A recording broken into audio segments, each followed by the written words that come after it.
original season 2, episode 3, Every Mother's Son. Definitely a good episode. It was very interesting. The actual tactics of the mother in this episode, Esther, was really interesting. We also got to see her switch bodies, which I really wasn't expecting in this episode. I thought when they went to get the witch, they just were one step ahead of Klaus and Elijah, as well as Haley, and they were kind of just taking her to get information. And it turns out that she was already put under a spell at some random point whenever it happened. And by the end of this episode, Esther switches from using Cassie, who I can't wait to see how they use her character from now on, because she may just end up going back to the Witch Coven, but she might end up feeling like the Witch Coven didn't really help her out, and they didn't realize, like, hey, I was taken over by someone. You guys couldn't figure something like that out. I didn't just seem like suddenly all powerful or anything weird like that. So she might feel like she was kind of cast out, or at least left out, like she wasn't really helped like she should have been, and she might end up helping Klaus and Elijah in the next couple of episodes, or she could just end up going off on her own, and then she kind of teams up with Davina again, because they were both in the coronation. I can't think of the actual name, but they might end up teaming up together because they were both kind of cast out a little bit. But I really enjoyed this episode. I can't wait to see how things progress with their mother, and we still haven't seen all the craziness come out, because of course their father is still locked up. Davina's just somewhere with their father. No one knows where she is, so she's not in the church. She can't be found. Cole is out looking for her. We didn't get to see him in this episode because he's looking for her. So his actual identity is still a secret to Klaus and Elijah. So if he comes across them, even though I don't know why they would feel the need to hide anymore. I mean, Finn basically said, like, hey, it's me, your brother, and Esther introduced herself as their mother, so I don't know why they would hide his identity. But if they want to, technically they could still have Cole as sort of a spy, and he runs into Klaus and Elijah, and they still don't really know it's him. They just think it's some guy. But I really enjoyed everything that went down. It was really crazy. We did get to see Haley actually work with the one guy who kind of betrayed her clan before, so he is actually living up to his bargain, and he also almost got killed off in this episode by Cole, or by Finn.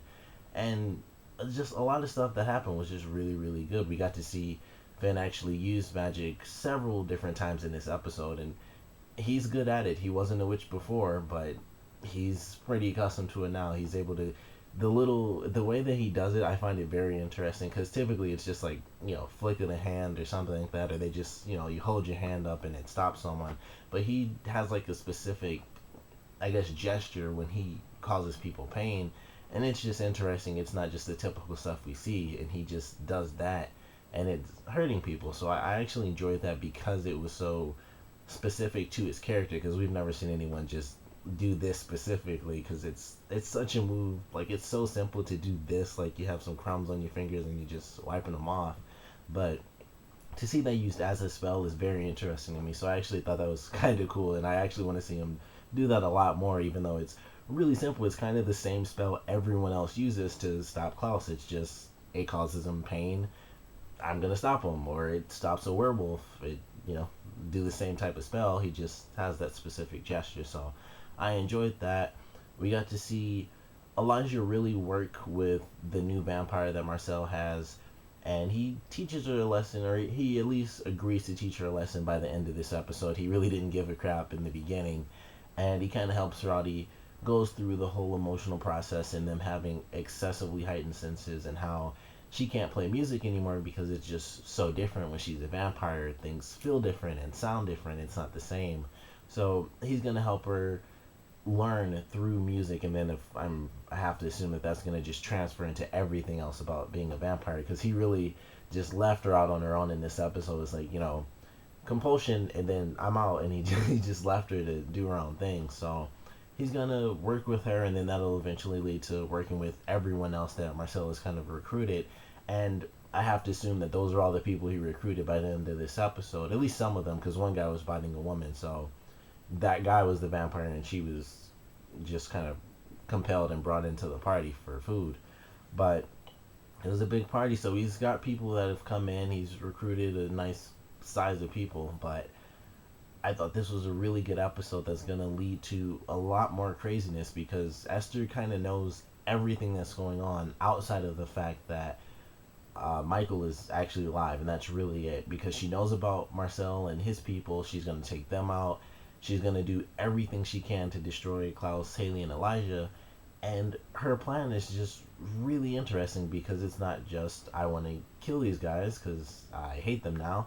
It's they're my kids, and despite the fact that I am the one that turned them into this, I want to turn them back just like I did my sons Cole and Finn. And it's just very unique. It's an interesting way. It's one of those things where you know it's evil because she's gonna try to kill everyone to get it done, but at the same time it comes out of something that is good. It comes out of her loving her kids and wanting to turn them human, but they've had centuries to kind of adjust to being really the most powerful things on earth, so they don't really want to give that up anymore.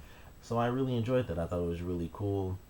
I can't wait to see how crazy things really get when Michael comes into the scene and excuse me, they run into each other. I don't know how that's gonna work out, if she's gonna try to take him out because she wants her kids alive still, but it'll be interesting to see. And I love the flashback that they did in this episode, mostly because the answers that actually came out of the little necklace were very, very interesting. And we even learned some extra stuff about Klaus and how his mother actually had another child before he was born. So that was really cool too. But I love the entire scene when they're actually at the table when he found out that the necklace wasn't really meant to help him survive or help have his mother come to him whenever he needed to.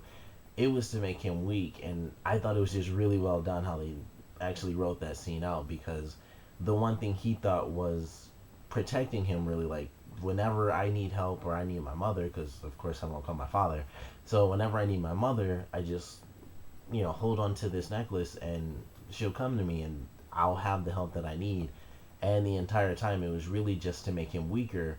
And as he put it, she turned him into the thing that his father hated the most, which of course is the entire reason that they are where they are right now, because his father hated him and all the siblings banded together against their father, and now he's back to life and just disasters over and over throughout centuries. So I thought that was really well done. I cannot wait to see what they do with the characters. Like I said, I think the biggest thing I'm excited for right now is to see if Esther and Michael will end up running into each other.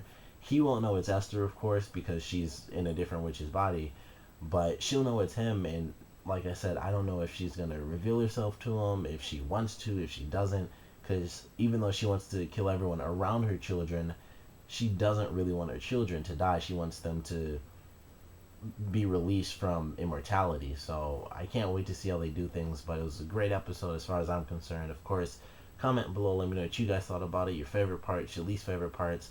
And now that Esther has enacted the first part of her plan just to get Klaus and Elijah really thinking, how do you guys think she's going to go about with her next step? Like, what do you think she's going to attack first? Will it be Marcel, or do you guys think it might actually be Haley first? Comment below, let me know, and thanks for watching.